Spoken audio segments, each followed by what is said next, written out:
వర్షం లేకపోయినాను, మామిడి చెట్టు నీళ్ళు లేకపోయినా అది సంవత్సరం దాని కాపు మాత్రం తప్పకుండా నాస్తూనే ఉంటుంది. దానికి నీళ్ళు లేకపోయినా ఆ విధముగా అది ఏమి లేకపోయినా దేవుని స్తుతించే విధముగా ఏ సంవత్సరంలో ఏ ఎప్పుడు వచ్చినా కష్టం వచ్చినా నిలబడేవారుగా ఉండాలి అంటే నీ యొక్క జీవితము అస్థిరమైనది కనుక స్థిరమైన జీవితం నీకు కలిగి ఉండాలంటే యెహోవా మందిరములో నాటబడిన వారిగా ఉండాలి. ఒకటి నీ యొక్క పోలిక గట్టి వంటి పోలిక.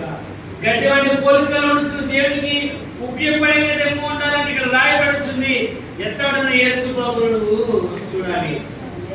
ఎఫెసీయుల రాసిన 2:1 రాయబడుతుంది, మీరు అపరాధముల చేతను పాపముల చేతను చచ్చిన వారై ఉండగా యేసు ప్రభు ద్వారా మీరు జీవించబడిన వారిగా ఉన్నారు. కాబట్టి యేసు ప్రభువులో మాత్రమే ఒక రక్షణ. కాబట్టి మీరు గట్టి వంటి వారు కనుక యేసు ప్రభువు మీరు నిలకడగా చూడాలి. రెండవది నీ యొక్క పోలిక నీడ వంటిది కనుక నీడ వంటి పోలికలో నుంచి నువ్వు దేవుడికి ఉపయోగపడే విధముగా ఆ స్థిరమైన జీవితంలో నుంచి స్థిరమైన జీవితంలో నువ్వు రావాలంటే యెహోవా మందిరములో నాటబడిన వారిగా, వర్షకాలం లేకపోయినప్పటికీ నీళ్లు ఉన్నా లేకపోయినప్పటికీ ఫలించే మొక్కగా, కాపు కాసే మొక్కగా 103వ కీర్తన 103వ కీర్తన 14 వచనం.